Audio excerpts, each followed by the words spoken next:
Hey Dad, do you like mining? Why, yes, I do. And what about crafting? Oh man, this is so cool. Haha, you're darn tooting right, Dad. Those are my favorite things too. But if they're so good on their own, what if we could combine them into something? We have the mining, we have the crafting. I know. If we unite them, we obtain Cube World. Well, whatever, this was stupid anyway. Yes, as foreshadowed plentifully in the Lego Pyramid of Light podcast, we're talking about the Minecraft movie, but not just the Minecraft movie, a Minecraft movie, as it's called. Not sure exactly why, because that kind of title would imply it would be a movie done with the Minecraft engine, which is usually a lot of how fan films tend to be done. There are plenty on YouTube, but let me tell you, this is not the approach this movie does. You think someone's gonna recreate this movie in Minecraft? I'm pretty. Someone did for the trailer. I remember hearing that when that happened in circulation, and I'm positive they're gonna do it eventually. If it's not being done already, eventually someone will do it. Let me put it this way, Dej. If we can get things like reanimated collabs and stuff like Shrek Retold, we definitely can get the Minecraft movie recreated in Minecraft. Alright, Absolutely. alright. So, for those of you just joining us for the first time, I'm Deji, this is Teo. We usually like doing discussion videos on movies we watch. And now, thanks to the success of the Sonic films, and I guess Detective Pikachu, but everyone kind of forgot that exists. Yes, video game movies are now on the rage. Well, keep in mind that this movie was in development hell for a very long time. It was announced first in 2014, so more than 10 years took. Okay, it's a bit cheating because the first bunch of them were to establish what to do with the studio. And it kind of makes sense because 2014 was kind of the pinnacle of popularity of Minecraft at that point, so it would have been the Didn't perfect. Microsoft buy it at that year? Around that time, yes. So this is gonna be slightly important because it would be one of my plot points as we actually talk about the movie. But for now, again, they had a deal with Warner Bros., hence why it stuck around this much. But for some reason, they couldn't kept going, and the script had to be written a couple of times, and it kind of showed the end results. Yeah, I'm gonna just preface it by saying this. This is absolutely not really the worst video game adaptation movie that I've ever seen. Even for stuff that I do not know. There is a lot of stuff that is actually can be enjoyable, and if you're not a very hardcore Minecraft fan, you will probably like this at the end of the day, worse and all.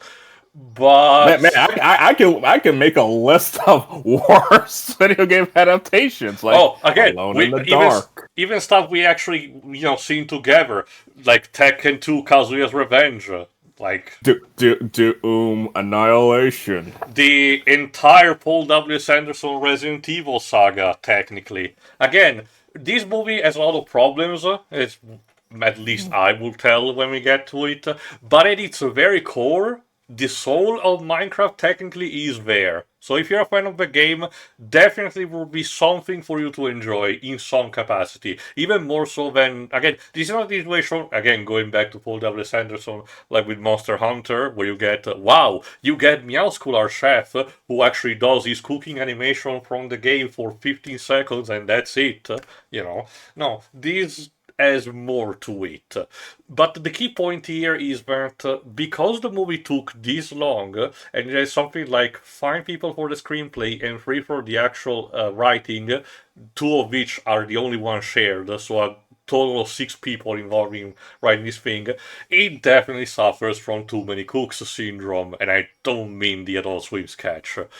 Because the key problem with this movie, to me at least, is that there are a lot of ideas put together that don't really gel well, and it feels a lot of things are undercooked as a result, or not explored, or left hanging as a result. While other stuff instead is just intruding and really could have benefited having the movie benefit by not having that. This also culminated in the Troopers trailer being divisive to say the least because of the look that the movie got. Because this is not a conventional adaptation, but instead uses a couple of tired old cliches like the isekai structure that we have seen for a couple of, other video game adaptations, but mostly usually in reverse, like with stuff like the Smurfs movie, for example, the live action movies.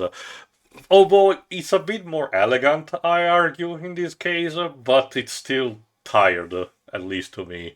But we had to get things in order. Go on, Dej. So, as a child, Jack Black yearned for the mine. You have okay. I'm gonna say it right now. Reddit is that way, guys. Yeah, there are a couple of meme acknowledgements here. Well, thankfully, it's a bit better.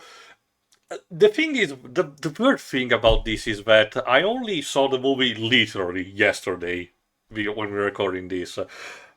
And the thing is that the movie had garnered a huge reputation in the meantime in different kind of ways. There is a scene that everybody knows about, but I like to talk about that when becomes important around the two-third mark, roughly.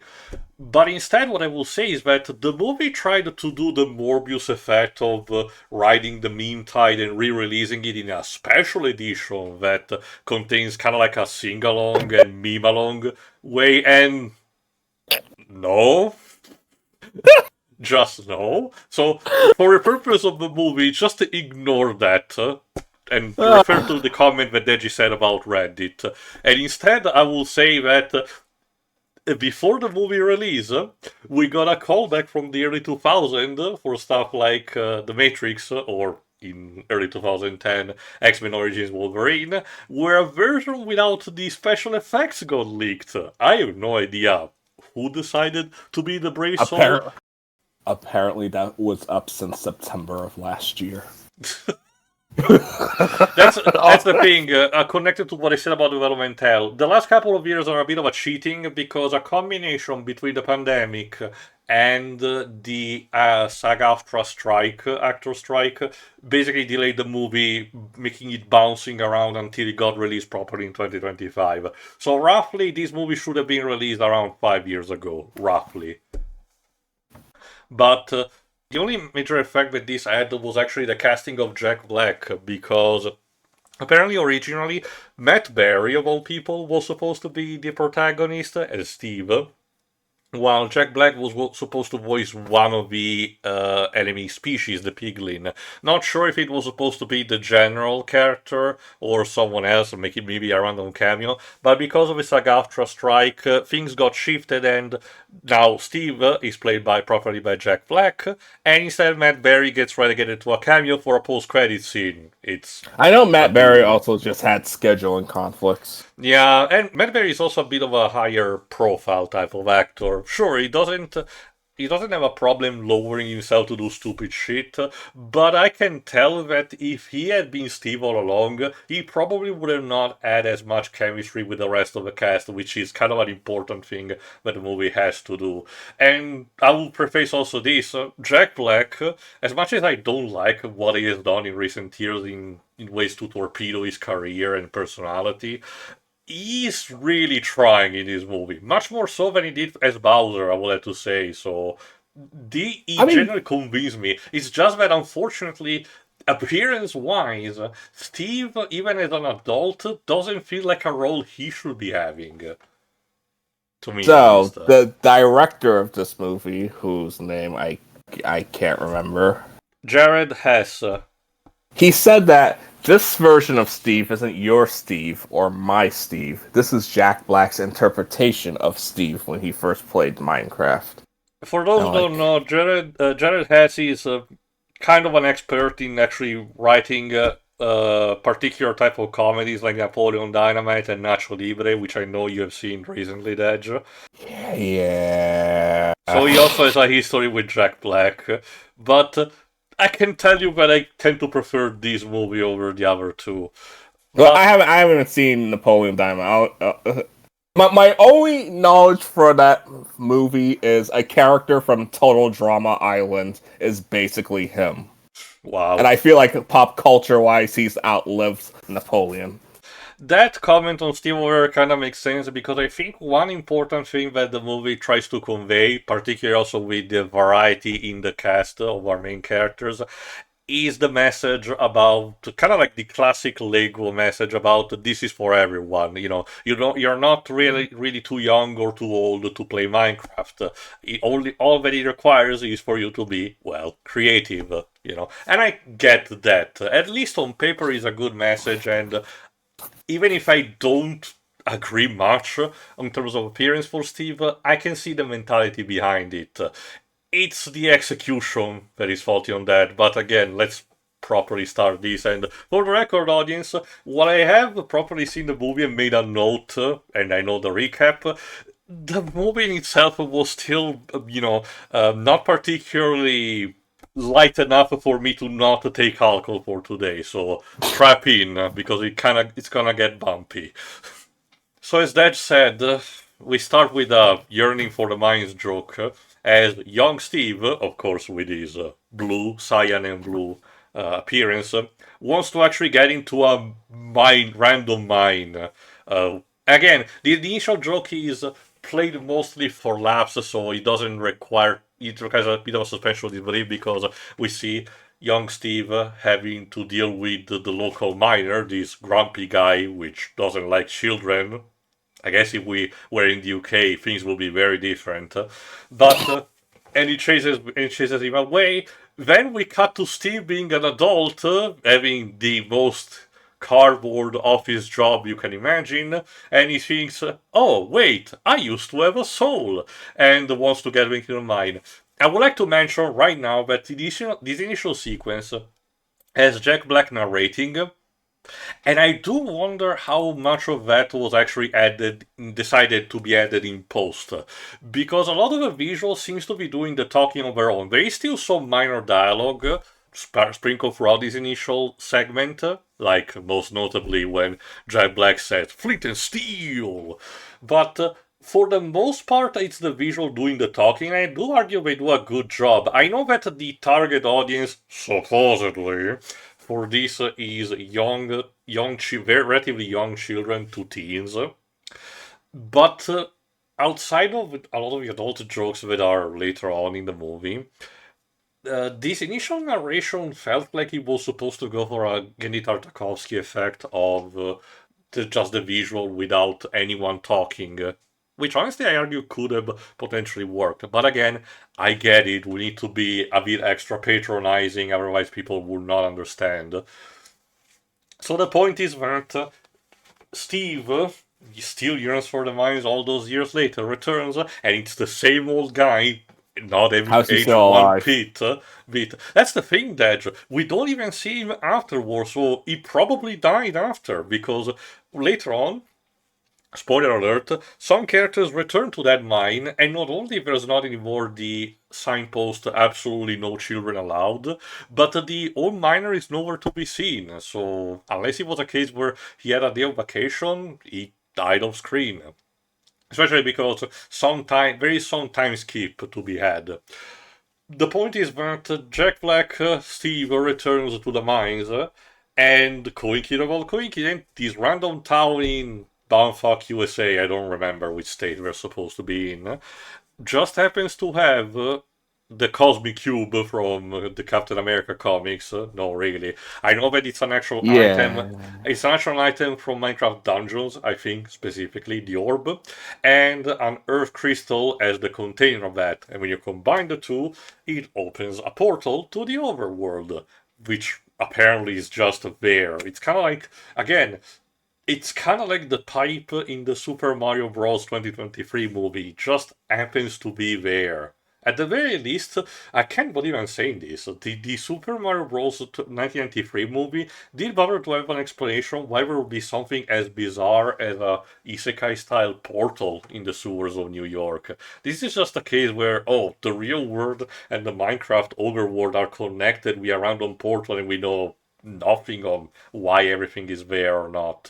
I know that it sounds like I'm a bit nitpicking, but it feels like the kind of information that should be told, or even in a throwaway line. Especially because one of my realizations is that this entire initial sequence, which is not over by the way, feels like it should have been a movie on its own, a story to be told on its own, because a lot of stuff happens and it feels like it's very condensed stuff that should have been shown more detailedly. Because the next sequence is that Steve learns very quickly how to be creative inside the overworld and has the time of his life, and a lot of time passes. He literally mentions that the years went by. Unfortunately, he also found at one point a Nether portal, and if you know anything about Minecraft, you know that nothing good comes from the Nether portals. So he unfortunately doesn't know, he puts it together, and when he and his pet wolf Dennis, that he recruited using a bone, enter, they find the piglins.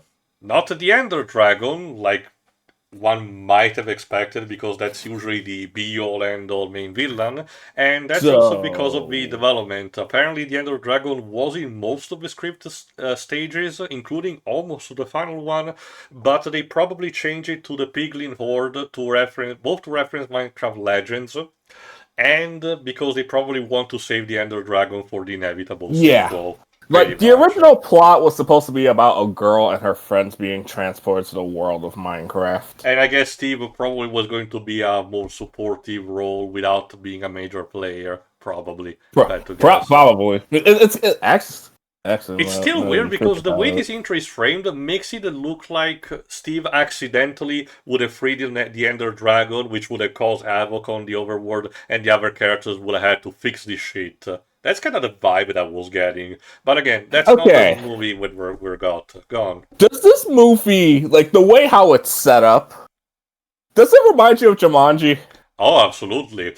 Not Like, I just didn't see it all the way through. I remember the beginning of Robin Williams' kid character being transported into the yes, game. I'm like, and later on, the other two kids' character, well, kids in quotation mark because the older sister is an adult, but the two siblings very resemble a lot of the two kids from Jumanji, except only superficially because, spoiler alert, their chemistry is not that great.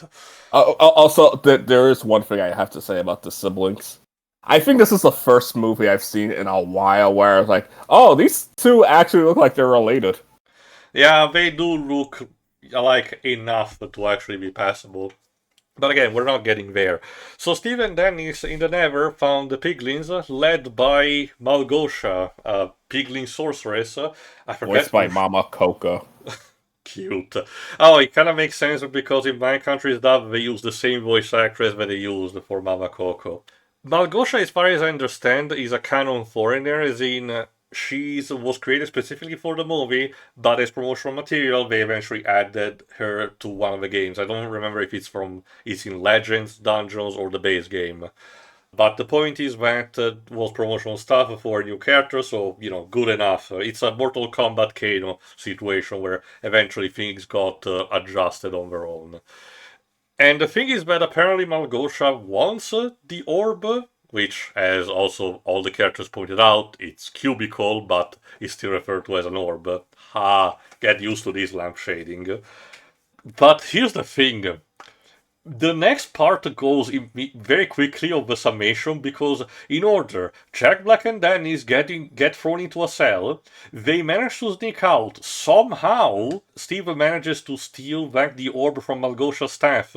I guess she was napping, but the scene literally showcases just the staff, adjusted onto a wall, and Steve's hand grabbing the orb inside it. Again, it really screams it should have been an extended sequence. Then Steve gives the orb to Dennis and tells him to run back to his original address, back in the real world. And that's how he does. The piglin cannot follow because during the sunlight cycle of the overworld they get zombified. Again, game logic. And Dennis actually deposits the orb under the bed per instructions of Steve, but because the orb is separated from the air crystal, the portal to the overworld gets closed. meaning that for the time being, Malgosha's plans are thwarted. Although, as Steve points Plot out, point remind me of something. it's worth noting that the director and writer did mention that he took inspiration from a lot of different movies like The Goonies or Lord of the Rings, so it's nothing too surprising. Like, for example, Malgosha is an amalgamation of stuff like Emperor Palpatine and Mama Fratelli, so I can see that. But again, there's nothing technically wrong with that. Yeah. So, cut to, I don't know how many years later, I think 20? What? I don't remember how much time actually has passed. The point is that cleverly, one of the positives that I will give is that the movie does a lot of things without having to tell bluntly to the audience. One thing that we do know is that Steve's apartment basically got its staff evicted, and now we're in an episode of Storage Wars. If I recall correctly, Storage Wars is a primary program on the Discovery package, which wouldn't surprise me in that case, considering the merging with Warner Bros. So, if that is true, it would be once again Warner Bros. Flexing its stuff and say, "Look at the things that we own," just in a more broader way. Because now we have to meet one of our main players, which is Jason Momoa as Garrett. Oh man. Oh, you mean Billy Mitchell? Yeah, apparently it's supposed to be a parody of him, sorta. He basically went big back in the 80s by winning a beat 'em up by managing to beat Solo, the equivalent of a co-op mode. And first of all, it's a fictional beat 'em up completely made for the movie. And I was like, guys, the game is owned by Microsoft by this point. Make it Battletoads for fuck's sake. No? Is that too fucking hard? The kids love reference. We get to see the store that Garrett actually owns. And one of the first things that we see in a scene later on are the Konami laser scope and like another Nintendo accessory and Rob, you know. But so they are not afraid of making reference to other stuff. Take advantage of that. But no, it's one of those generic beat 'em ups that resemble a bit like Streets of Rage or Final Fight, and Garrett basically managed to win that back in the day, but he's clearly washed out and he's trying just to survive by living with the glory of those days, but clearly can't because he gets an eviction notice, so he needs moolah. And okay, nitpick, but the scene where he actually picks up the eviction notice has in the background the beat 'em up that he was famous for, going to demo mode, which is not too illogical on its own, except that right as the male woman was actually entering the room, Garrett was in the middle of a session on his own and he paused the game, so by all accounts he should have been doing that. Again, they probably did not care enough for and just pretended people will not notice in the background. And again, it's nitpicking, I know. Okay, so Garrett has to go to the Storage War episode. Again, it's literally just that. If I understand correctly, the auctioneer is actually played by, let me see, Jermaine Clement, which also will be a voice actor for another character later on in the movie. It's just a case where they recycled him. And the deal is that they're both him and Garrett are like friends, or at least the auctioneer know him from fame. And as such, they want to make sure that he gets a particular lot which has a fictional Atari console. I don't even know if that was supposed to be real or not. Which would net Garrett a lot of money. So, they try to actually work out. And although some of the dialogue actually clearly showcases that the auctioneer is a bit too thirsty for Garrett, and it gets a bit creepy also, considering the auctioneer looks visibly older than him. Like, I don't know about that. But whatever, the gag is over almost immediately. So we get to the auction. Effortlessly, Garrett wins, but oopsie daisy, he goes immediately to check the storage, and the box that should have the Atari console is just having junk. Although, as the auctioneer described, this is clearly stuff that Steve was having. So at the least that gets a lot. Although this leads to a very weird sequence where Garrett basically goes into a tantrum and says, "Oh, I don't have any more money, blah blah blah, my life is ruined and everything," and no one in the rest of the audience bats an eye. It's not like you showcase like a shot where they're like embarrassed or anything. They just stand there as the auctioneer says some stupid shit about, "Oh, you couldn't see that the real treasure was inside your heart." And I'm like, what the fuck is going on? I don't get it, man. Like, also, and again, the whole thing feels almost the climax of a different movie. It really feels. Or maybe they're just used to this, so it's just nothing. It's like it's another Tuesday. Again, I don't know how it exactly works in real life, but have you actually ever seen an episode of Storage Wars, Dej? No. I don't. Again, it's fun as a very drunk food type of TV show, but the gimmick is that once someone acquires a storage unit via auction, they'll decide to actually inspect it later privately on their own to scout if there is something valuable that can be sold again. When instead, Garrett just decides to plunge in immediately. And it's like, I don't know if it actually can happen in IRL or not, if there are some privacy laws or something. Whatever. Again, it's not too important. What's important is the other two of the other characters that get introduced now, the two siblings, Natalie and Henry. Okay, I don't know about you, Dej, but the moment I saw Natalie played by Emma Myers, I was like, is she old enough to drive? Yeah, she looks. I'm sorry, you look too young to be an adult. Then I checked around. Apparently, she's a prevalent character in the Wednesday series, but I've yet to see that on my own. Apparently, she's 23, so yeah, it makes sense that she will actually be able to have a driver's license. Although, again, I don't know exactly when those scenes were shot. But the point, I get the idea that she was still in, legally driving age, but she still looks very young. Like, I don't know what happened. Well, instead, Henry is played by child actor Sebastian Hansen, this is basically his breakout movie role. And with him, they're hitting all of the cliches of a precocious child that is super intelligent or has an artistic inclination. And not just that, they're also doing the Jumanji thing about where their remaining parent, their mother, has just passed away, and now they're living life on their own in this new village city in bumfuck America, with Natalie being the legal guardian of her brother.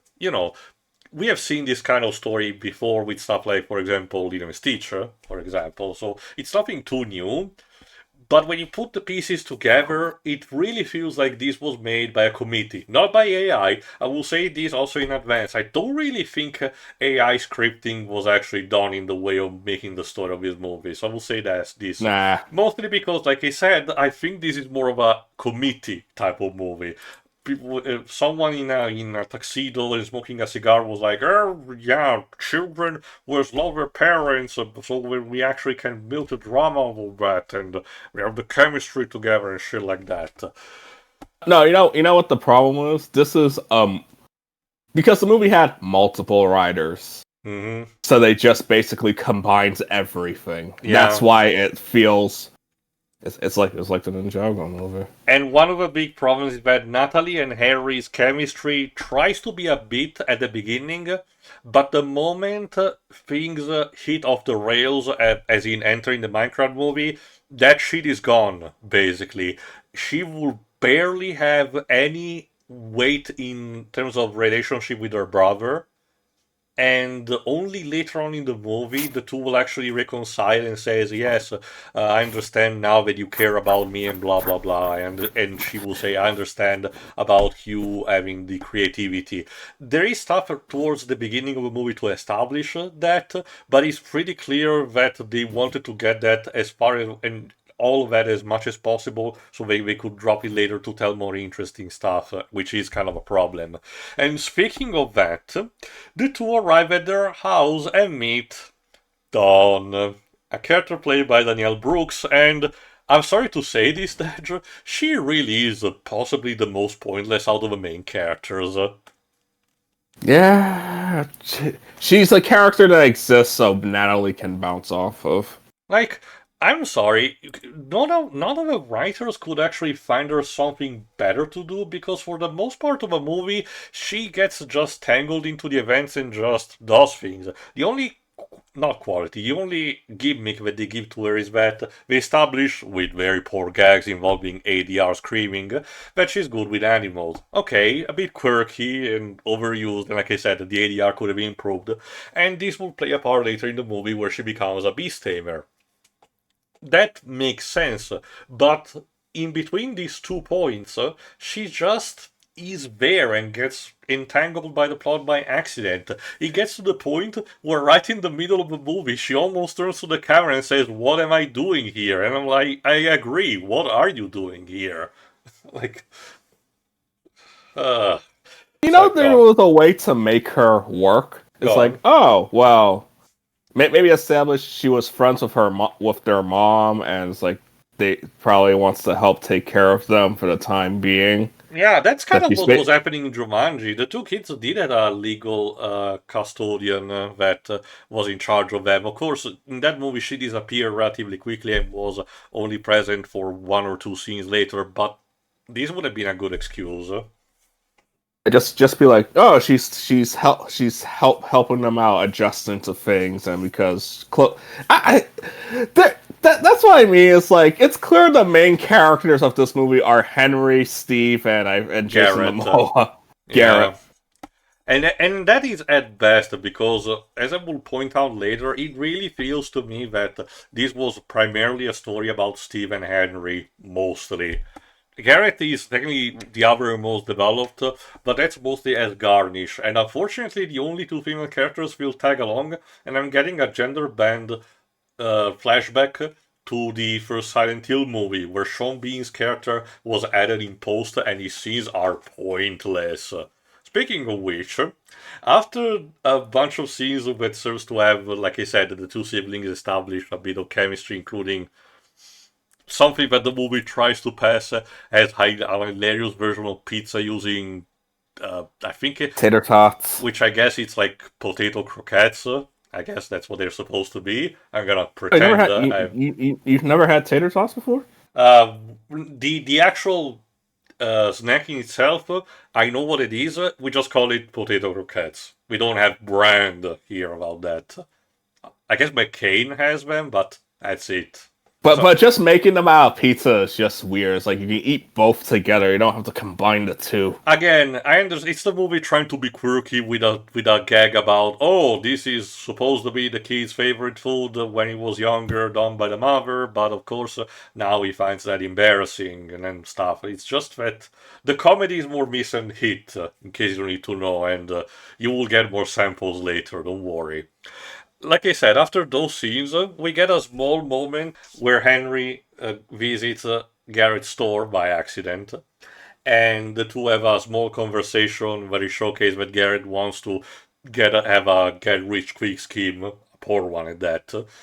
And Henry just barely notices the orb and her crystal that Garrett clearly got in the meantime from the storage unit. Again, another clever thing. We don't get to see Garrett finding out the orb and the earth crystal, and we just find out later, and the people put the pieces together. I don't think it was intentional. It probably was a deleted scene, but I actually appreciate more the movie for that, and I think the movie should have had more stuff like this. Easy to connect stuff and cutting away superfluous things. Speaking instead of superfluous things, right after these particular scenes, which serves to establish that Henry has met Garrett and they talked a bit about the fact that Henry also knows what Garrett did, we get to school and. Oh. Vice Principal Marlene played by Jennifer Coolidge. Oh my god. Let me just. Okay.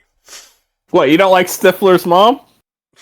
I used to like her better before. Let's just say that Jennifer Cool. Aside from that, I have to find out still a movie that I might have seen with Jennifer Coolidge where I actually liked her, to be honest. I think she really needs to fire Agent because her role in this movie is just. Oh wait, she was Aunt Fanny in Robots. Oh, right. I forgot about that. She even voiced apparently the character in the video game version of. So there is that. Fair, you get one. But the point is that she really is rancid in this movie. We literally open her establishing shot with her. She's not even the principal, just the vice principal, which is very weird. And she is over explaining to poor Henry about her marriage going wrong and the fact that she clearly wanted to have sex with her husband, but because of circumstances she couldn't, and now she's basically super thirsty. And I was like, are you actually hitting on this child? I hope not. And I know what you're thinking. This is just a passing conversation, maybe. I will say that not even 10 minutes after these scenes, she does the exact same things to Garrett, to Jason Momoa's character, clearly saying that she wants to hit on him. So I don't know, because the entire point of Jennifer Coolidge's character, Marlene, is to be thirsty as shit. So I genuinely hope that the initial gag was not supposed to be as rancid. And again, like I said, also this is supposed to be a movie for a relatively young audience. What is that It's for gag the doing adults. here? It's for the adults. It's for the parents watching. God. Anyway, the meantime, the sister actually has a working job at the potato chip factory. Yeah, they kind of foreshadowed it a bit by having her a welcoming gift of potato chips from her superiors, but it's almost a blink and you miss moment to the point where a scene later where we cut to her explaining marketing to a bunch of executives, I was like, whoa, wait, I guess she got a job there.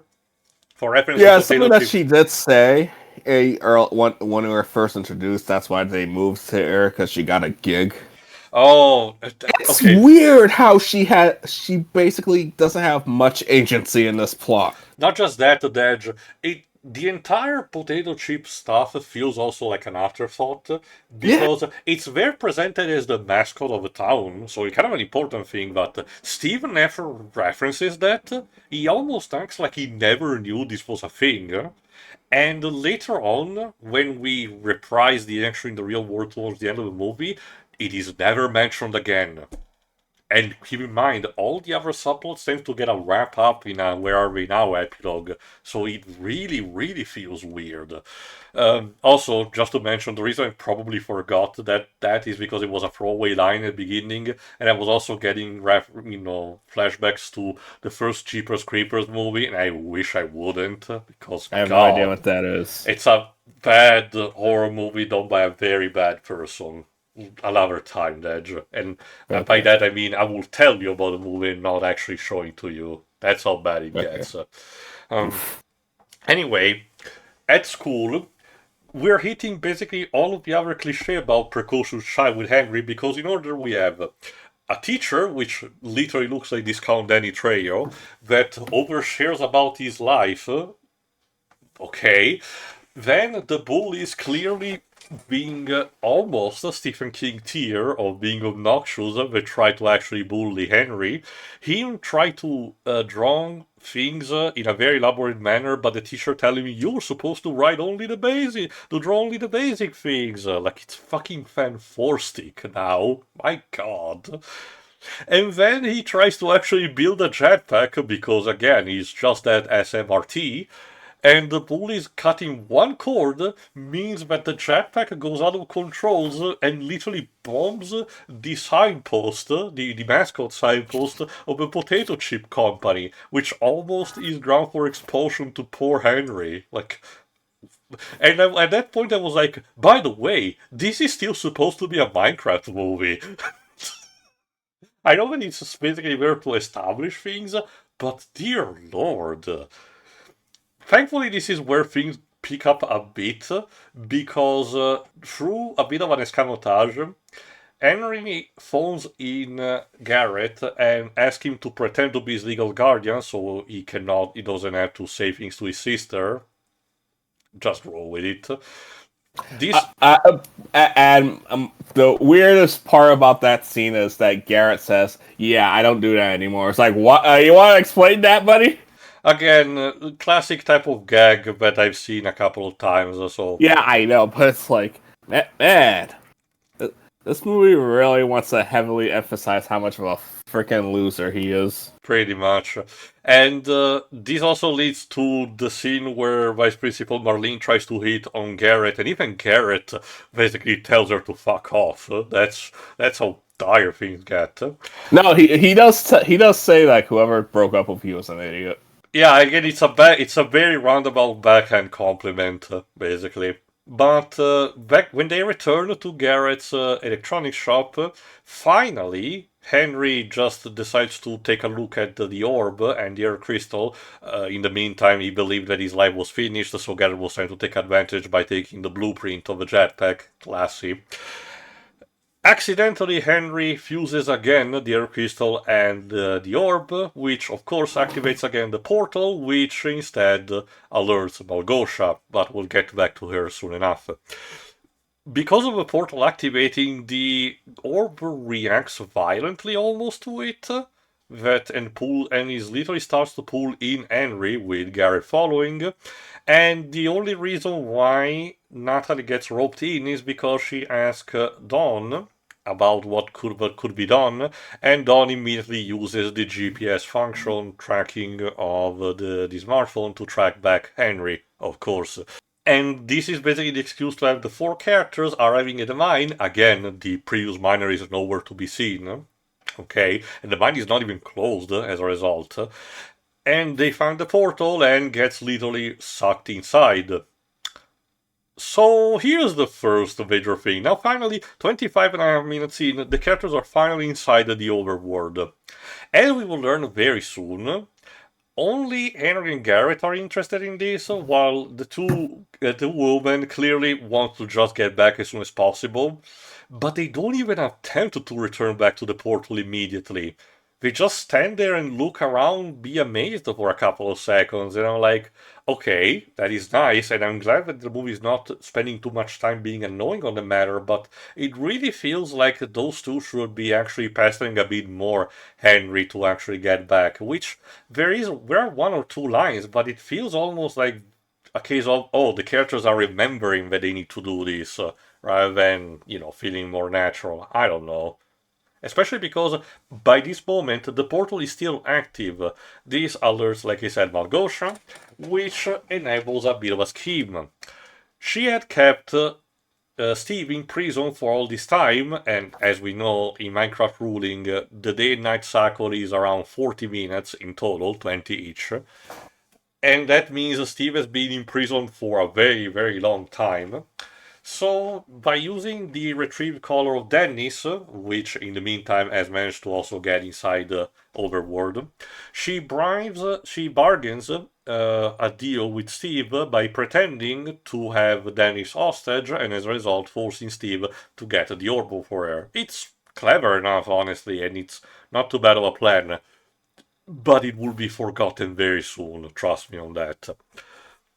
So that's also an excuse for it to have Steve actually be freed and return to the overworld thanks to the Nether portal. The next following sequence is basically the characters experiencing the typical Minecraft cycle.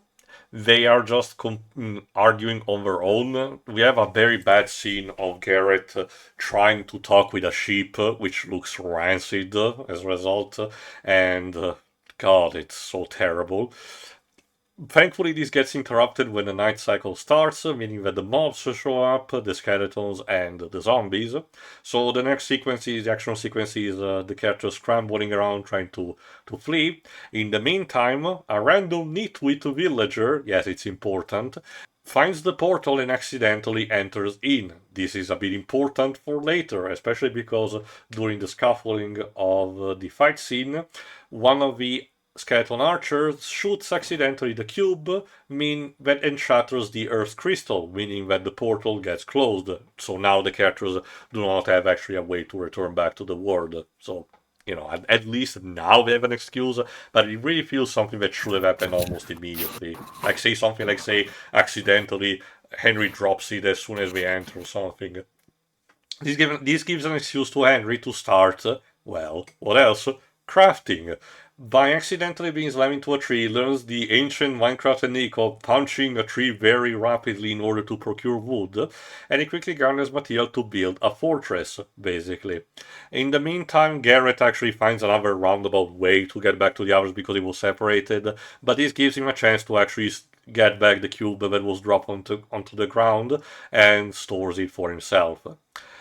Even the fortress, however, is not enough to actually repel properly the skeletons and the zombies, but who will come to everyone's rescue but Steve with a bit of a Deus Ex Machina. It just does a couple of fighting against the zombies and then has the sunlight vanquishing the rest of them, basically stalling through time. And unfortunately, if I recall correctly, this is actually one of the early trailer memes that instead got altered in the final product because they have in the trailer they had a dramatic moment of people asking who are you, and he's like, I'm Steve, but I forgot exactly what kind of intonation he says, while instead in the movie it's nothing. It really feels nothing. I don't know why they used an alternate take, but it just feels nothing. I'm sorry. Yeah, this leads also to the biggest point of contention that I was also leading to the mentioned at the beginning. The fact that most of the movie is a recreation of the stuff that is in Minecraft, but with a CGI particular RTX in real life art style. Okay. I just need to say it now. I feel like the Minecraft world looks ugly as hell. Yeah, that's the thing that I was about It to looks say. like, what if Minecraft was in Unreal Engine 4? Basically, Nintendo hired this man, Tier. Oh, and it feels like they. Do you remember when Smash Ultimate was a thing, and before the reveal of Minecraft Steve, people made those cursed images of Yes, Steve? yes. That's what they. It feels like they used that image as the basis. Like I said, committee, not AI. Yeah. Yeah. No, that's Can you put that image on screen for the audience? okay, Uncle Phil. Alright. But the point is that the Deji has a point. The art style that they chose to have the things look is just not really pleasant. Like I argue the objects are fine, and even the more elaborate stuff like the golems. And to an extent also the villager, but the wildlife, and the wildlife absolutely not.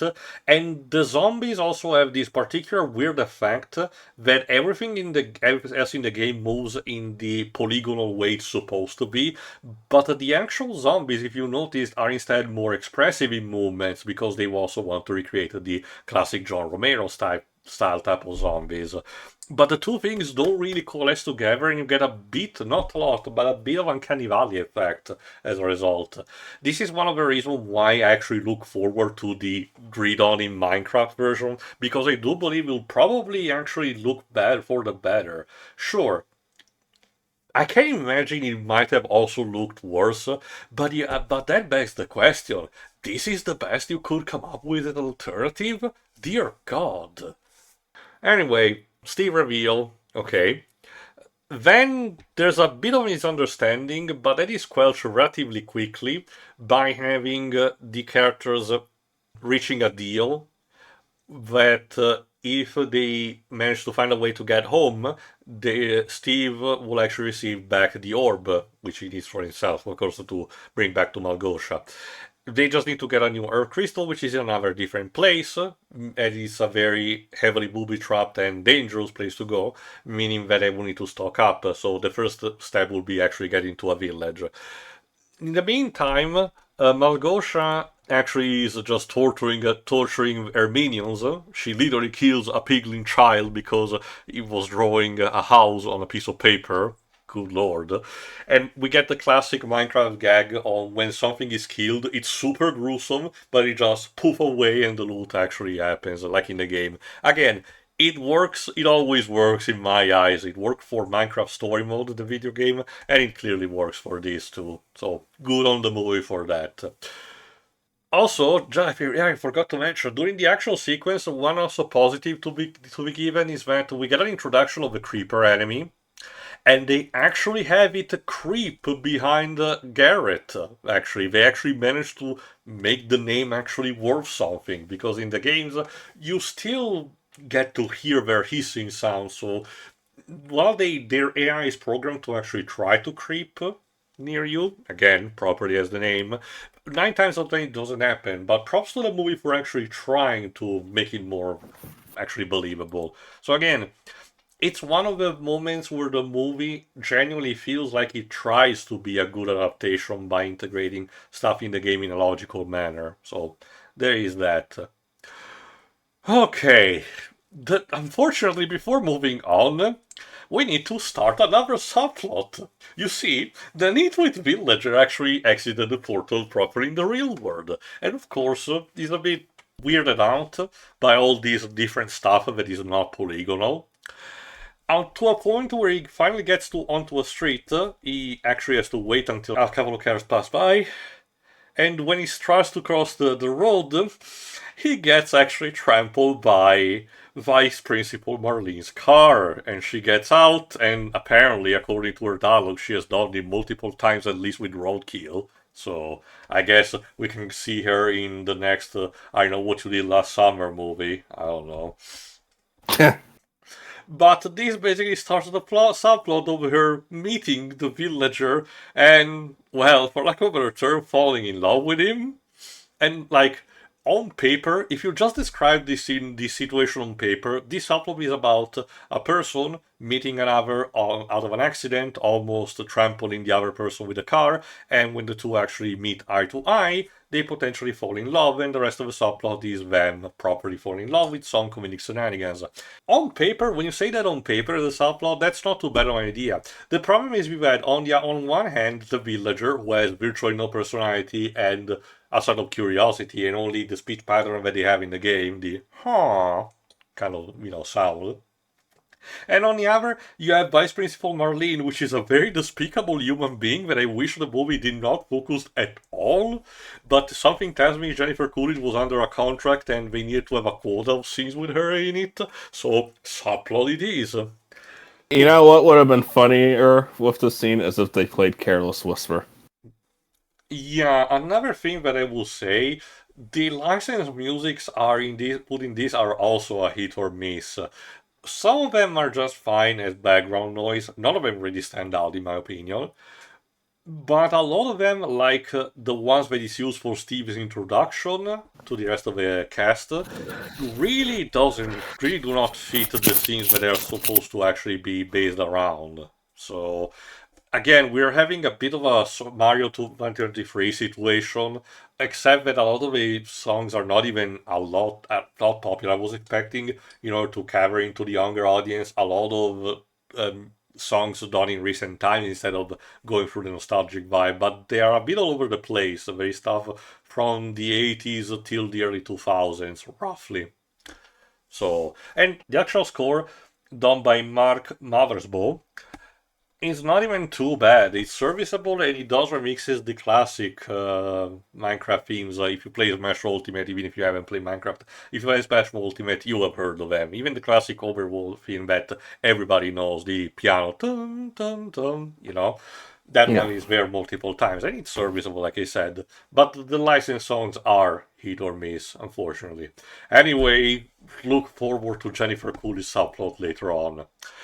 Next, the characters go to the village, and this is another note that I have. Steve, played by Jack Black, spends a good amount of time explaining in excruciating details all the ins and outs of a village. It's very actually clear in how he does. Says the basic things that you know about that you would know in the game. The villagers are peaceful to you and neutral unless you actually hit them. They have golems protection. They have shops and houses that you can actually visit, and if friendly enough, they actually can give you a house where you use as storage and stuff like that. Immediately we cut to Natalie saying this place makes no sense. I'm sorry. Again, I do believe there are a lot of scenes where the script was not matching what was going on actually in that scene, because we literally just had an explanation in detail of something that is relatively mundane, even for for the standards of Minecraft, you know. But now we have one of the characters, the one that doesn't want to go on an adventure, saying that this is too wacky for her. And I really don't understand why that line is still in the movie. I guess it's just her still freaking out about being transported to another world, and she's like, That and rem- she's just still that reminds me, coping Dej. with it. That reminds me, Dej. Another thing too that this reminds me of, but I don't know if you've seen the Playmobil movie. Have you ever seen that? No. It has actually a similar premise. Parents dying, the two children have to live together. The older sister has to be the legal guardian of the other. The other is a bit more creative, and they get isekai in that case to a set of Playmobil sets, trying to ape up the Lego movie, obviously. So I was also Oh. reminded of that in this movie. One day I will show you that one. Don't worry. Anyway, because we are in the village, now we also get a small sequence about one of the automated things that you can create in Minecraft. In this case, an instant chicken cooking station where you pull the lever. Because of the brimstone, it activates the contraption, where it puts a chicken on a pedestal, dumps it in lava, and presto! Uh, here's a cooked chicken. Although I wish it was that. Should I sing the song? No, I wish Yeah. it was that simple because this prompted Jack Black to start singing. Yeah. Much like in the Super Mario Bros. 2023 movie, it's clear that at least in a couple of sequences, we just let Jack Black loose and improvise some kind of singing. And I'm sorry.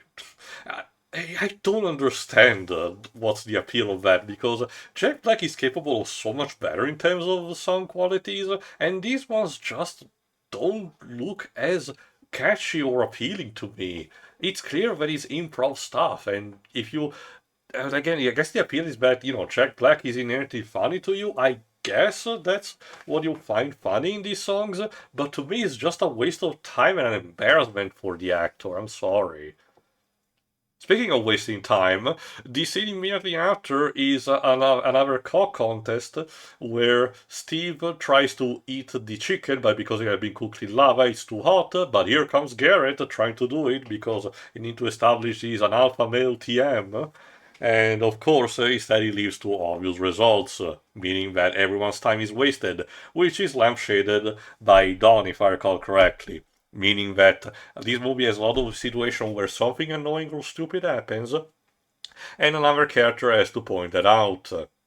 A problem that a lot of movies, especially these days, do suffer, like Inside Out 2, unfortunately. Right after this, oh god, now we're hitting another one. We cut back to Malgosha, which immediately understands that Steve is not reliable to get the orb. So as a result, she has to pack forces to send a bunch of piglins outside with a proper potion so they don't get zombified to properly stalk the heroes and get the orb. And leading these forces is her major lieutenant, General Chungus. Uh, I hate that Warner Bros. Is running the big Chungus mini into the ground.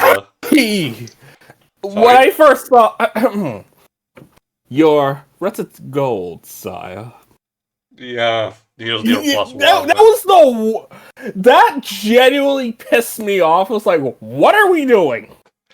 In referencing, that's what Warner Bros. That loves to do these days, and not even in a clever way. It's just, hey, Yeah, remember Big I Chungus?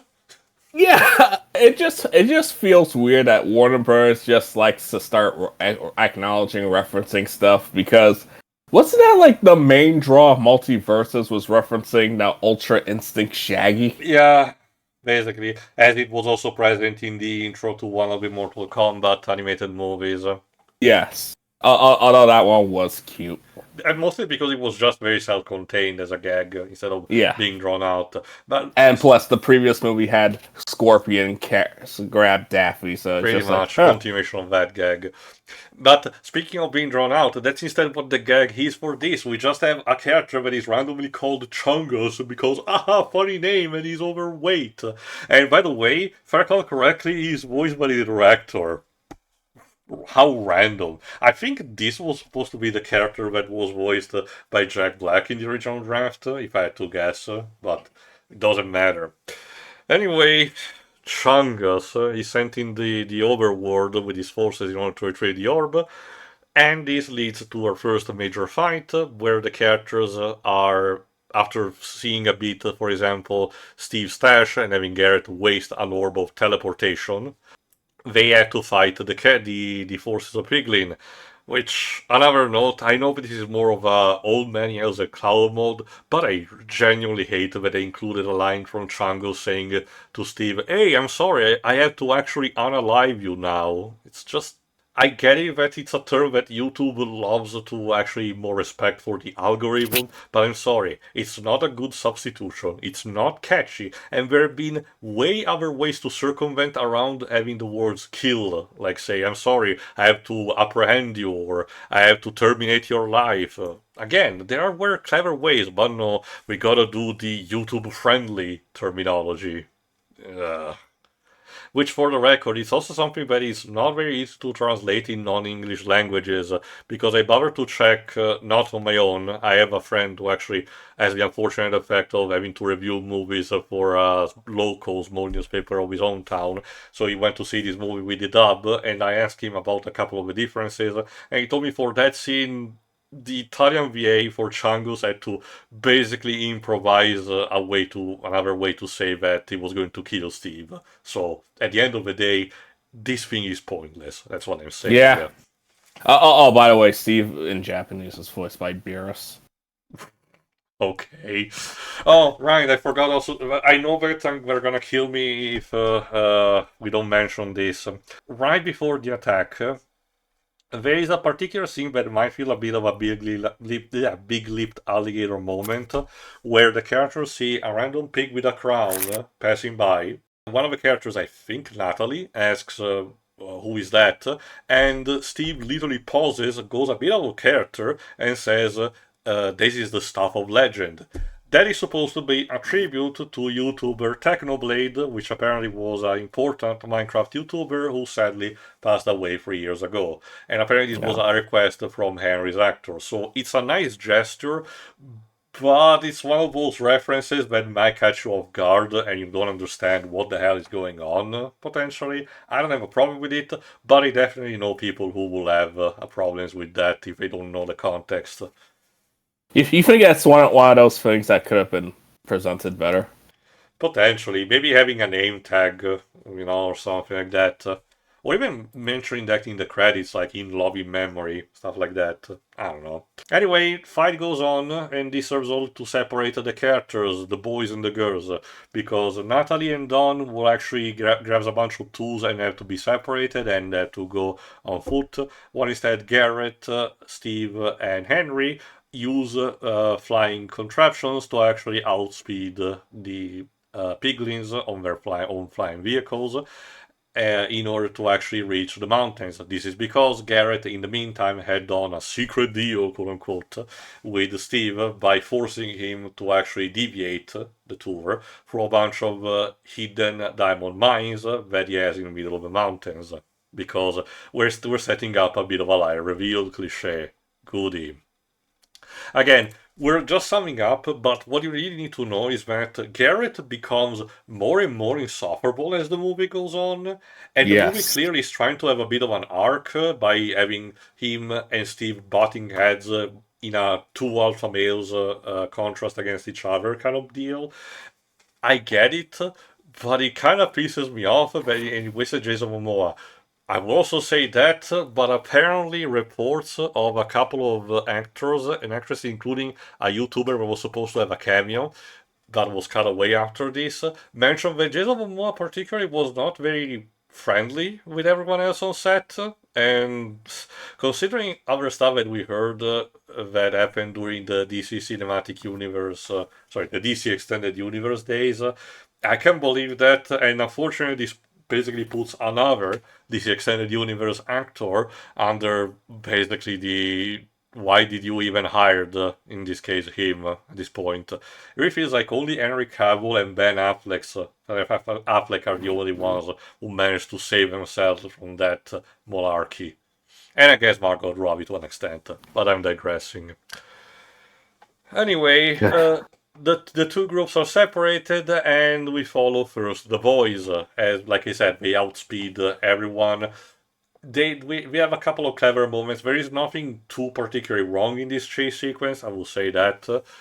We have a small funny moments where Steve and Garrett have to share the vehicles that they're having. So as a result, they have to put themselves in funny poses, and then it's ruined after when they land using a water trick, a classic Minecraft, strategy.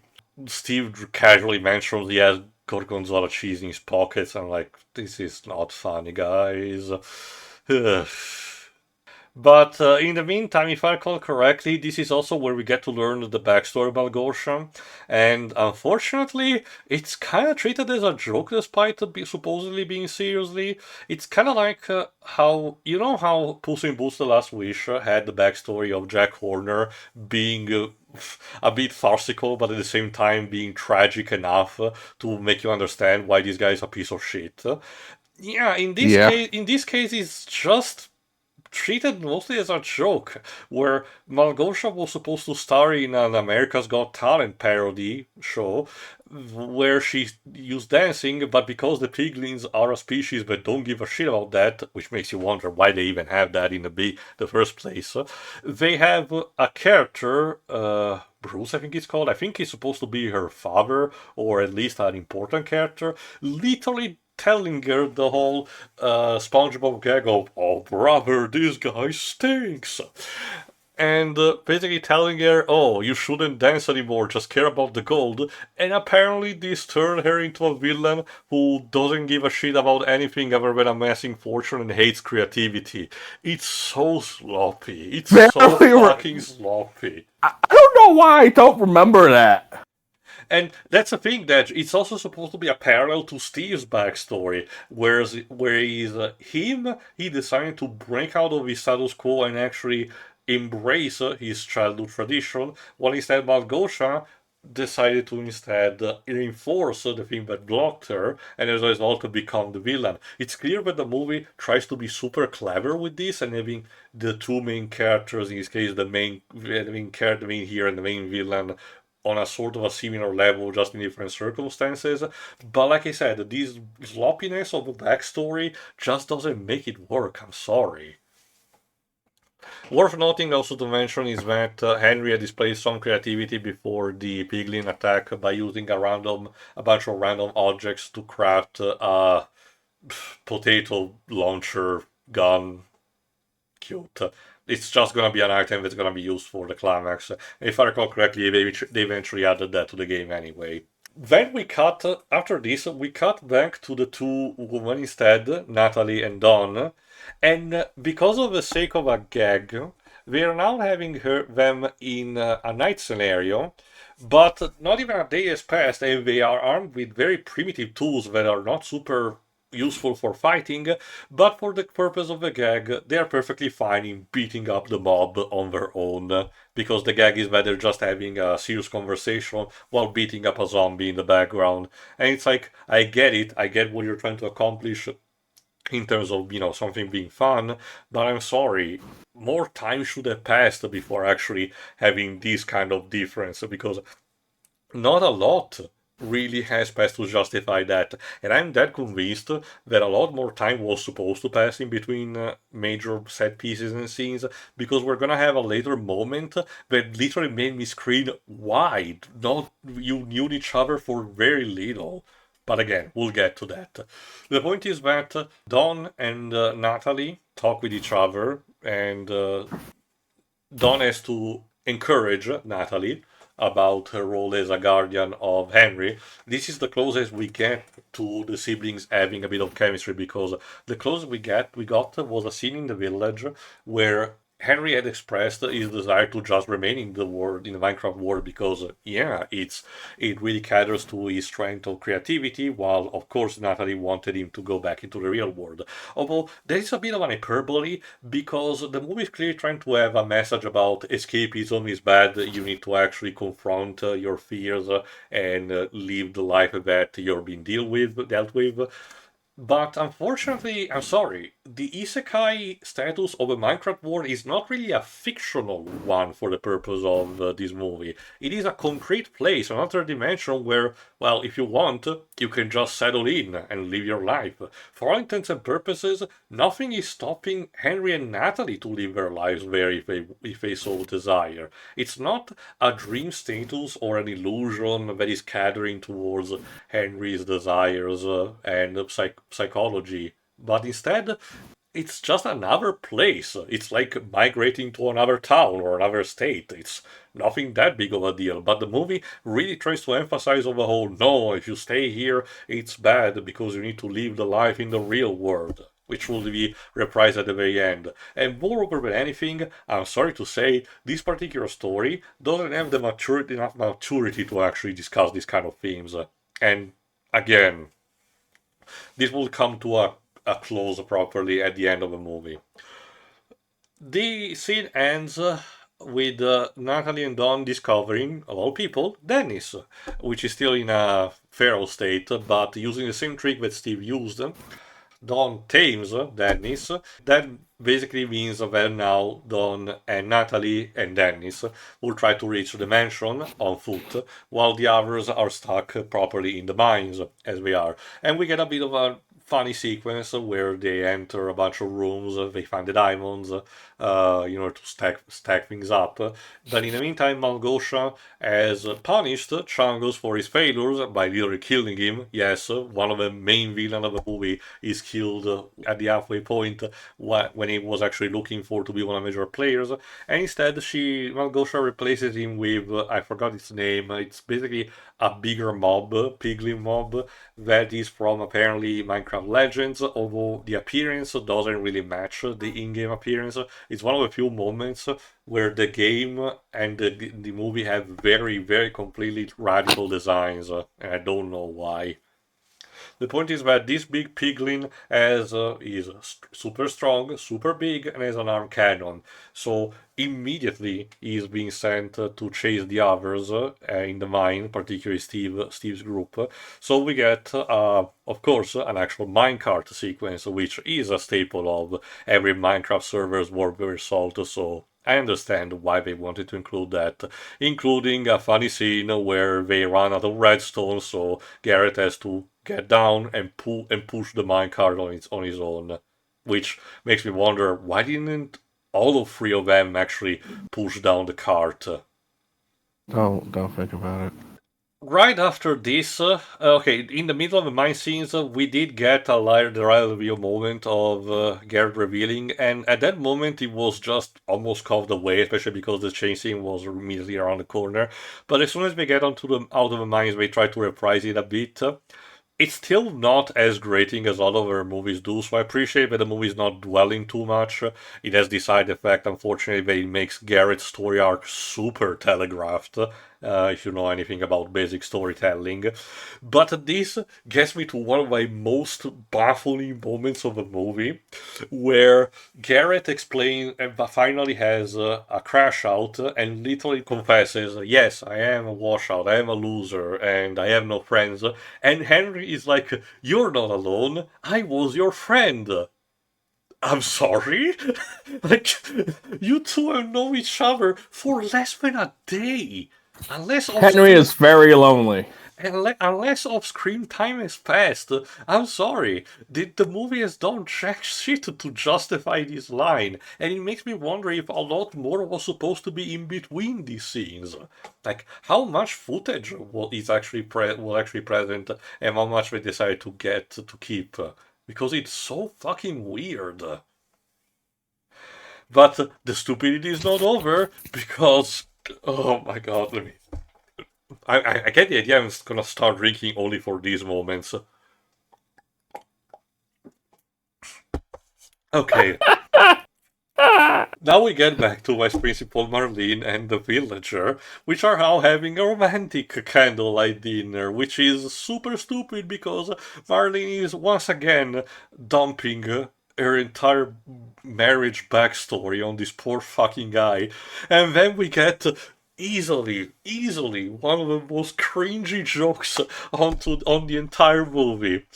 The waiter arrives. The characters clearly ever have not even touched their plates, by the way. So even on a prop level, it's super inconsistent. The waitress arrives and asks, "Are you finished?" And Marlene responds to, "No, I think he's Swedish." I want to strangle someone. Dear Lord, who wrote that? Someone was paid to write that. Jesus Christ. This movie is breaking you. Again, it's this subplot. Like I said, the rest of the movie is still stupid and cliched, but I do appreciate the stuff it adapts from the game. But this entire subplot fucking sucks. It is genuinely the lowest part of the entire movie. And every time we cut back to this, I have a basically proverbial reaction of dreading every time Jennifer Coolidge is on screen. And I shouldn't. She's still her mom, like you said.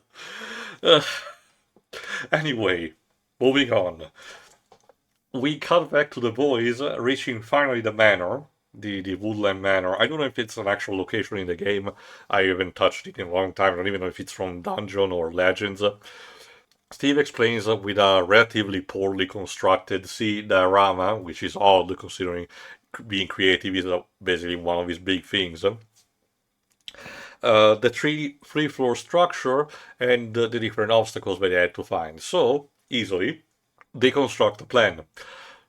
Steve and Garrett will distract the main forces onto the base floor by singing, and again, it's not a good song, I'm sorry. I can't believe Jack Black and Jason Momoa can have good chemistry in singing because of something they sing at the very end, but for the purpose of this song, they literally could have just say "I'm a distraction" over and over, and it would have been the same. Hell, they could have actually sung the "I'm a distraction" song from, was it that To Boldly Flee? I don't even remember. One of Doug Walker's I didn't watch sketches. that movie yet. Anyway, the plan goes relatively fine at first, but unfortunately Henry eventually gets spotted and Steve and Garrett get captured. Henry manages to get safely on the first floor, but he has to search every single chest in order to get the Air Crystal, which leads to a couple of Easter eggs if you play the game, like the Golden Apple. Again, cute stuff, and this culminates in him reaching finally the Air Crystal, but by being confronted to something that Steve had warned him about, the Enderman. Do you actually know the backstory about the Enderman's creation? Yes. That's, if you look at it, you're basically fucked. Oh, those are his power. I'm talking about the out of universe, how the actual mob was created back in the day, because it's one of the not the super oldest monsters, but it was done during the time where Minecraft was still in operation. The then creator and major principal responsible at Mojang Studio, Notch, is not there anymore for a good reason, was creating the character, the mob, but had no idea what kind of name to give it. Someone, because it was the early 2010, literally mentioned multiple times Slenderman, so I was like, fine, I'm just gonna call it Enderman instead. And that's it. Oh, really? So it was a Slenderman reference, okay. Pretty much. But it is, like you said, it has the power, in this movie, to you taking advantage of the psychology or the fears of the character, and this leads me to a couple of other funny stuff. One, apparently there's a reference to Herobrine that obviously wasn't even intentional on the director part, because we get a bunch of scenes where a couple of characters exploit the fears that Henry's having by saying stuff like, you're a loser, you're not creative, mom died because of you, and stuff like that. And when Steve appears, he has white eyes, kind of like Herobrine. That was a glitch. Yeah. Because he was supposed to have the same Purple. color eyes as everybody else, but they couldn't fix it They for were some supposed to reason. be originally were supposed to be purple as the unfinished special effect version showcases, but it was changed unfortunately in the final one, and people just ran with both development team and the fans. Again, it's one of the many things that I say that despite all the bullshit, this movie at its core has a soul. So there is something. But here's the other thing that I'm sure you noticed that too, Dej. They have basically the roundabout of a character having to exploit the fears of Henry. Except if you pay attention, Don is nowhere near in any of those scenes because the movie basically realizes that Henry and her have almost literally no chemistry whatsoever, so of course they had nothing that they could actually give it to her to exploit his fears.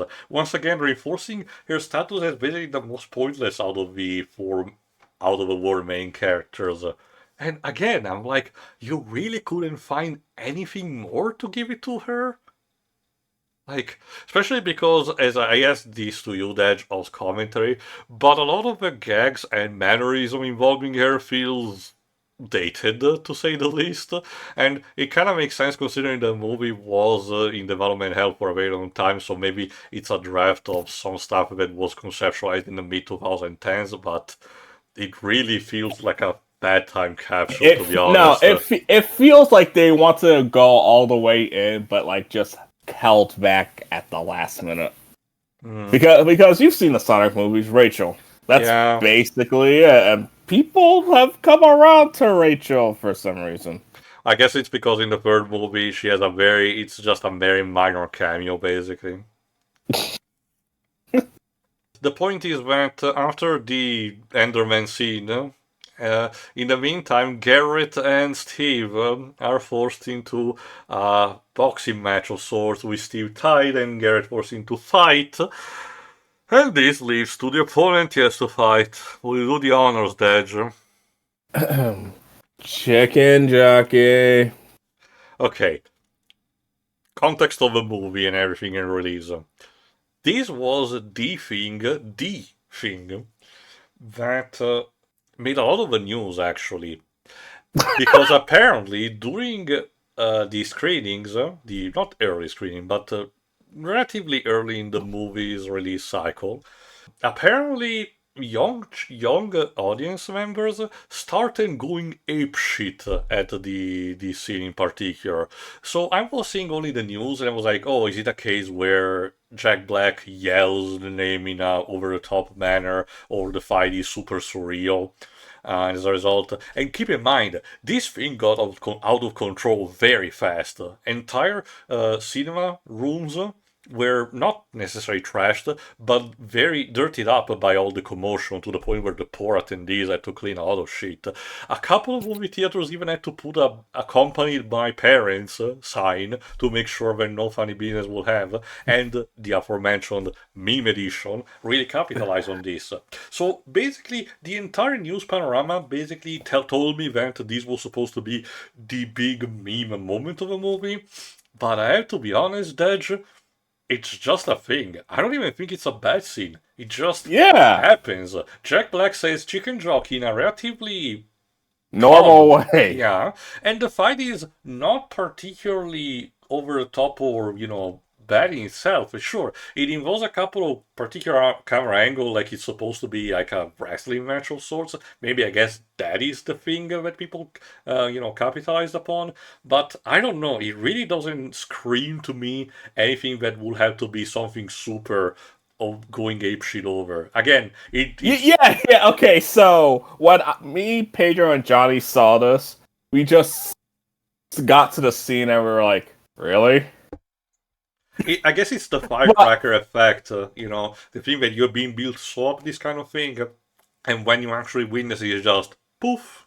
A thing that again, and I want to stress it out. It's not even a case where I'm disappointed because the scene is bad or anything. It's just that it's not as grandiose or meme-worthy as people actually made it out to be. I Is it that, again, it's easily possibly just another old man he has a clown mode because a generational gap and me and you and Pedro don't understand. Maybe it's a Zoomer kind of humor thing. no, I can understand. I know why this happened because remember the trailers for this movie were bad, and Yeah. how they kept having Jack Black every appearance of Jack Black in this movie felt like how Jim Carrey was marketed during the 90s. Mm-hmm. And everyone knew how this was bad, so they were just making fun of it, especially on TikTok. But because people took the joke too far, that's why they went insane. It's the same. A very similar thing happened during the FNAF movie, Oh. because there was a movie theater where people actually stole the one of the promotional materials for the movie, the cardboard cutouts, and I'm like, bro, we are screwed. I think you even made a post and said, and we thought that the Joker was going to actually promote the shooting in cinema. Yeah, it's like I don't know why movies marketed towards kids just have this energy lately. Because Understand. like the most normal one of a kids movie that had meme TikTok meme was Minions or Despicable Me 3, where These guys were dressed up in suits enjoying the movie. But did that was just like the extent. Disney tried to do something like that with the release of Elemental by having one of the minor characters, one of the Earth Elementals, being the star of a couple of fake TikTok videos of audience reacting to that. It was weird God, as shit. they had no idea how to market that movie. Thank God word of mouth saves it. But it says a lot that Jack Black had to go to movie theaters and say, please, stop, don't throw things at the movie. Yeah. Meanwhile, the director is like, hey, it's all fun and games. Like, you try to work in a movie theater, you Again, piece brought of to you by shit. the director of Napoleon Dynamite and Nacho Libre. Anyway, again, moving along, we're 2/3 in, I think. Yeah. Thankfully, again, the Earth Crystal is still being secured, and we did get a relatively awesome moment of Henry battling the Enderman and managing to win his own. He managed to loot a bunch of diamond equipment from the chest. Again, it's relatively clever because it's not super obvious, but it's just basically showcasing to you with visual without dialogue. I do appreciate that because I can think of at least a couple of movies where in this sequence would like having Henry open the chest and we see the equipment is like, wow, a diamond sword, this will be helpful, and he takes it. But instead, again, that's the thing that frustrates me about this movie, because it has a lot of clever moments where it seems to actually respect the audience. And it's not a consistent thing as I would want it to be. But alas. So, with the air crystal secured and the enemy defeat, Henry basically drops down from the ceiling. In the meantime, Garrett and Steve had managed to defeat the chicken jockey on their own. Steve mostly, just with his trademark sneak attack. And combining again the orb with it, they manage to actually get away from the manor, only to run immediately into Malgosha, which manages to snatch immediately and leaves them to die by having a bunch of piglins bombing the bridge they're standing on with TNT. This leads to Garrett having to commit the typical heroic sacrifice, but not really because I'm gonna show up in the climax at the end. While instead Steve and Henry manage to actually hijack one of the Piglin's vehicles and move away on their own. Again, Garrett's story arc is so predictable it hurts. Anyway, because of a steel crash with the vehicle, Steve and Henry are then rescued by Dawn and Natalie. This leads to a moment where Natalie and Henry reunite and have that sibling moment that I mentioned that has no real value in my eyes because the two siblings, as soon as they enter the Minecraft world, really did not add that much chemistry outside of one scene in the village. So this reunion and them reconciling together feels very, very pointless, if you ask me. Yeah, It should have been better. Oh, Uh, that's right. I forgot also another scene. You know how in said that a lot of the script scenes it feels like it was written without the knowledge of what was actually going on in the scene, as in what will be the character's position in the props. Because as soon as Henry drops down from the ceiling, he's standing right in front of Steve, holding the Earth crystal in his hands. Steve is actually looking directly at him, not even in another direction, and literally tells him to his face, "Did you get the Earth crystal?" Steve knows how it looks like, by the way, from the beginning of the movie, so nobody actually caught that in the production. It's such an easy mistake to make. So weird. Anyway, now that they believe that Garrett is totally dead, and with Malgosha using her plans to use the orb to create a device that can obscure the overworld so she can take it over with her army of piglin, again, another reference to Minecraft Legends, the team has to prepare. How do we do that? I don't remember if it was a one line from the trailer, but Dej, will you do the honor again? oh, The first we mine, then we craft. Let's Minecraft. Hey, that's the title of the game! That was really forced. Yeah, it's the kind of phrase that you think it should be done as parody, but apparently someone played it straight because they thought, it's a young audience, who gives a shit? You know, I feel like it would have just been better if the world was just called Minecraft. If that's No, instead of well, to be fair, they kind of had to distinct because even in the game it's called stuff like the Overworld and the Neverworld. okay. So anyway, this leads to a montage, and I have to say, I don't know about you, Dej, but the montage feels very weak because it hypes you up in a sense of, oh, we're gonna prepare a lot of things and use Steve's stash to actually create other stuff, but it's over as you're about to actually realize that it's going on. Yeah, yeah. It's also weird. You pointed this out, but yeah, why was Steve the only one in armor? Yeah, that's well. To be fair, it's a reveal technically for later for the big epic battle. But yes, well, Steve did mention that he had stashed his signature diamond armor because, I mean, to be fair, it is a staple of Minecraft, as goofy as it may look. So they kind of needed to have it at one point, and even with the unfitting it might be for the character, that's how it is in the game too. So I appreciate that kind of level of consistency, even if it might appear very weird to a non-game fan. But yeah, with all the material that they had, they could not even scrounge to have any other type of armor for the characters. No, because we need to have poor Dawn, Natalie, and Henry without armor. And to be fair, they're the only humanoids, actually, or roundlings, as Mangosha calls them, participate in the battle because the strategy is for Henry to create a lot, and I mean a lot of golems using the actual techniques from the game by putting a pumpkin head on a bunch of steel blocks. This also creates a kind of sort of a leader golem when he accidentally puts boots of acceleration onto one, which gives him a signature kind of look. And we have basically a Lord of the Rings style climax battle, which is fine by me because there's a lot of shit going on. The golems do have a time to kick ass.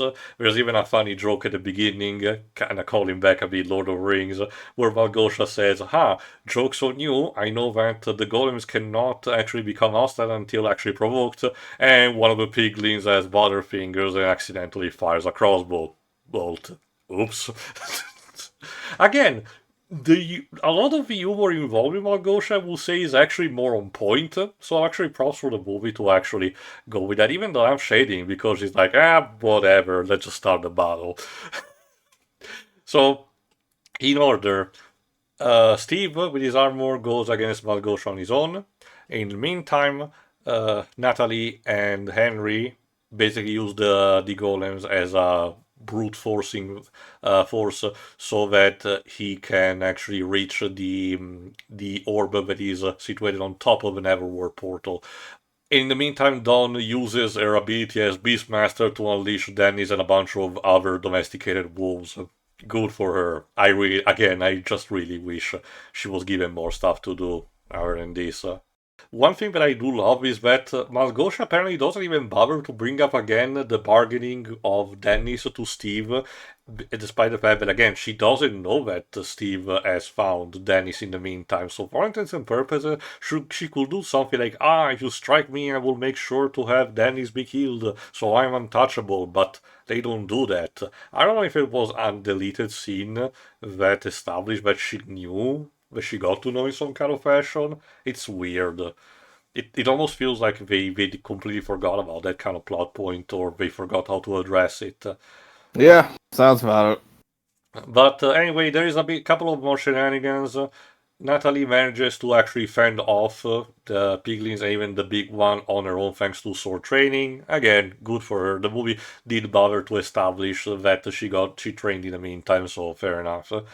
Henry has to use the teleportation ball to actually get on top of the Nether portal in order to deactivate the cube, but because the big piglin uses the arm cannon to fuck shit up, he almost falls, and that's where Garrett returns for his Han Solo moment, because of course they wouldn't have killed him.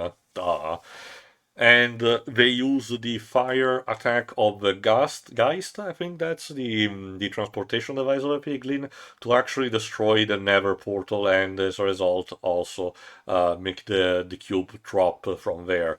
Now, it's been ages since I played Minecraft. I don't remember if the Nether Stone that composes the portal can actually be destroyed or not, especially by a Geist attack. But if someone knows in the comments, be sure to tell. Because of this, basically the sun returns and the army of piglins gets zombified, and Malgosha herself starts doing it, and we get a relative. It's a joke that is drawn out a bit long, but I argue this is one of the better ones, where Malgosha tries to say to Steve, "No, come closer and to tell you something," and he knows. Do you have actually a hidden dagger when you're about to actually stab him with that? No, no. Then she has it, but he just deflects it weakly, and this goes on for like 3 times. And I know I should be angry because it's a drawn-out joke, but I don't know. I thought this actually was one of the funnier ones. Maybe it's because of also the Malgosha's VA actually selling more about that. That was fun. That got me. Because like at first I was like, you saw it coming, and I thought that she was going to that for real. She was probably going to allude to the Ender Dragon or something. But it's like, no, I'm still trying to kill him. Again, Hate her to the very end. pretty much, and she ultimately properly died with the other two piglins remaining because they were holding incense burners that had the don't get zombified potion inside it. This means that now it's time to say goodbye, apparently. Yeah, again, this leads to Henry and the others having to return to the real world, which, again, for people like Natalie and Don, of course, and Garrett, potentially to an extent, because he learned the true value of friendship or some shit like that. I don't know. But Henry, just out of nowhere, is like, yeah, like the important thing is that the real world needs my inventions so I can make a difference, and blah blah blah. Then we get another improv song about Steve saying goodbye to Dennis because he's staying with Don, so there is that. And then after everyone is gone, he's like, after he was receiving a bit of encouragement from Garrett by saying, yeah, I'm glad that the situation is done, but I would also like to have friends in my group, my age group, and you would be nice. But Steve wants to rest, but as soon as everyone else has left, he decides to go back to the real world himself. Like, even if the entire point is what was, he was happy there. Again, it's the movie trying to do the whole escapism bad type of message, but failing, in my opinion, to have the necessary steps to go with. Because it's not just a case of where the portal is kind of open at this point and everyone can go back and forward as much as they want. But Steve was having a good life there. He was ready to abandon everything that he had, and apparently he had nobody in the real world anyway. Sure, in this case he has new friends, I get it. But it feels to me like he was not even getting tired of being creative in the overworld. So I don't know. If I had a scene where it was like, oh yeah, this is fun, but after a lot of time has passed, creating things starts to get monotonous. That would be good foreshadowing for this moment, I argue. But as it is, it just doesn't feel earned, for lack of a better term. I argue it just needed more preparing, basically. They were just trying to convince him, hey, why don't you come back? You've done a lot of good. And they also want to show some parallels between him and Henry. Mm-hmm. But, again, a bit underdeveloped. Then we get basically where are we now segment for the ending, which again, the one good song, which is sung by Jason Momoa and Jack Black, and then this one actually is more similar to the stuff that he did for Tenacious D, and as such is probably the better one, where they manage to save Garrett's shop, and they have regular contact. Henry manages to finish his jetpack and impress the bullies, and the whole potato chip thing is completely dropped because instead Natalie goes to have a self-defense teaching class for herself. Like, good for her, but nobody talks about the fact that the potato chip mascot sign had still been blown up the day before. Like, what a weird subplot to do. yeah. Now again, I don't mind it too much. Her becoming more self-assured, having to basically let go about the protection of her brother, and instead focusing on also self-defense for herself and becoming, well, stronger as a person. Compared to a lot of movies these days is actually something more with a proper progression throughout the movie, and I could easily believe it. So if by the next movie they showcase that she's become more apt properly with the sword, I can instantly believe that as a result. Because by the climax of this movie they showcase that she is capable as a result. Steve stays with Garrett, although there is one of the two post-credit scenes, we'll get to the other, one of the two post-credit scenes as Steve returning to his old address and being greeted by a mysterious someone, which we don't see the face, only the back of, and apparently one of Steve's old chests had stayed and not being evicted from his address, and we're still in the attic. And when he asks about who the new occupant is, and apparently she's very eager to just let him in for like a coffee or something, she reveals herself to be Alex, aka the main female character of the Minecraft game. So, and you would think, and and you would think that they're basically setting up her to be a major player for the sequel, but I have to be honest, I'm not sure because they had like one live action person from the back for the backshot, but she instead voice acted by Kate McKinnon, apparently. So what are we gonna do for the next movie? Are we gonna have Oh, Kate McKinnon properly in live action? no, they're going to recast her. The reason why we didn't see her face is because they want a celebrity for it for the role of Ah, Alex. blah. But we That's haven't. that's basically what's gonna happen. Hashtag Alice will return in a Minecraft movie 2. Electric Boogaloo. But we haven't talked about the other post-credit scene. Oh, this one I'm excited to tell you about. No, but go on. I was drinking that. Okay, because let's be real. A lot of the stuff in this movie has been conclusive enough, but isn't there a subplot we forgot to conclude? Yeah, the vice principal. Who was her ex-husband? Oh, it turns out it was Henry's teacher. Yeah, the discount Danny Trejo, which leads to a lot of questions, like, why are you still working there in the school with him? And I'm talking about her, because he specifically mentions that he cannot actually move on. He has a shitty, he doesn't have a proper house to live in. He has a shitty compensation, salary. But if I understand correctly, she can move on. She even mentions in her introductory speech to Henry that the school was even in trouble due to noodle accidents, basically, previously.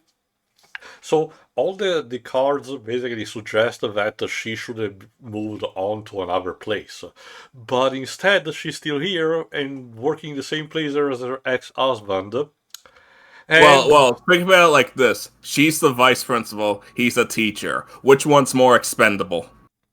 uh, but that's not all, because the scene basically turns into a cheesy Spanish soap opera, where because now the combination of that is that the vice principal and the villager are not properly engaged, but because enough time has passed, like again, I have no fucking clue how much time has passed.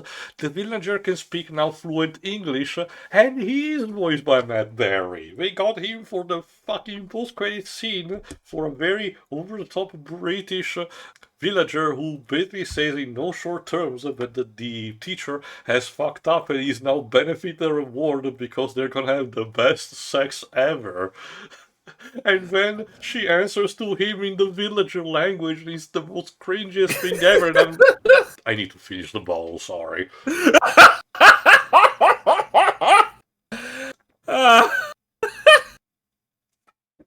Done. Christ. God, what did you drink? Beer. Like I said, it's lighter stuff, so that's why I'm not Okay. really super tipsy, but it needed to be done. For fuck's sake. Like, that's and keep in mind, this thing had been leaked, not even with the unfinished special effect version, just leaked on its own with a hand cam. And when I showed this to Dej, we kind of had a good time. I just say that. Yeah. Yeah. But there's actually something I need to tell you about the behind the scenes thing. Oh no. She says Nitwit the Villager is her favorite romantic film partner ever. Quote, out of all the sex scenes and stuff I've done, I have to say I think my scene with Nitwit is the most attracted I've ever been to a character. Certainly turns on. You hear that, Finch? I hope she was just basically joking, because Christ. And yeah, thankfully, I mean, it was in a TikTok video, so yes, but still. Thankfully, the Steve meets Alex scene is after this post-credit, so at the very least, we end the movie on a better note, because otherwise, Jesus. But that's it. That's the Minecraft movie TM. So at the end of the day, Dad, what have we crafted today from this experience? Maybe you should write a script first before approving a movie. Maybe you shouldn't have 6 different people writing your script. That's a better idea. Yeah, and also maybe actually know what you want to do for a film. I'm giving this a free pass because there were a lot of jokes here that made me laugh. And I do like the cast because you can tell they tried.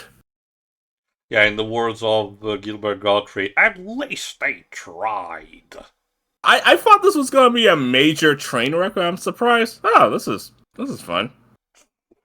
Like I said, this is far from the worst game adaptation that we have seen. Hell, the Borderlands movie is far, far worse than this, in my opinion. Yeah. When Discussing Film said that this movie held video games back by a bunch, I'm like, no. Borderlands was it this year or last year? Last year, at the end of the summer, if I recall correctly. Like, anyone who hasn't seen that movie needs to be fair, informed. a lot of people, because the movie bombed. Yeah. Trust me, that movie is bad. Don't worry, Dad. I'm sure the Paul W.S. Anderson House of the Dead movie will improve things up. Oh my god, I completely forgot that was happening. Yeah, to be fair, it can't be worse than the Uwe Ball version. I mean, that's Can not a it? high bar. That's not okay, but will it be better than any of his Resident Evil films or Monster Hunter? Like I said during our commentary of that, I do believe the Monster Hunter movie is for his marginal it is better than the Resident Evil movies that he did. So maybe there is an improvement curve. Who knows? We'll have to see in what role he shields in his wife. But that's not the point. The point is this. So do you want to give the movie a vote, Judge? I don't know. Well, I can give you a hint because I can give a score to this fucking thing. So Yeah, go on. My vote is a Minecraft joke book out of 10. That's basically how it is. It looks cringy on the outside. There is some good stuff inside, and you can see a bit of a soul in it. But there's a lot of stuff that could and should be trimmed out. There you go. Now I'll give it a 5 out of 10. Yeah, fair enough. Again, it really screams to me that the improvements could have been not too impactful, and the movie would have benefited as a result. So it's a shame that things happened, but the development hell of this kind of justified all the shit that has happened. So we'll have to see if the sequel manages to improve things, or well, will it be worse?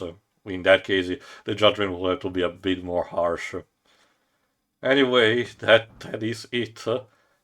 Please don't get run over by a car piloted by Jennifer Coolidge on your way home, kids. Unless you're willing to start a long-term relationship with her. This is not. God, I forgot that. Was it an epic movie or disaster movie where they have her playing the Ice Queen parody from Narnia? It was epic movie, I know, because I actually saw that. Well, I saw both of them in theaters, unfortunately, Dad. So it's just that they kind of meld together, and I wish I could forget. We need to stop before I get the idea for us to do a video on those. Christ, I'll need more alcohol in that case. But we're done, folks. Have your lava bucket be dumped on you because I don't give a shit anymore. See you for whatever that decides to do next. Bye.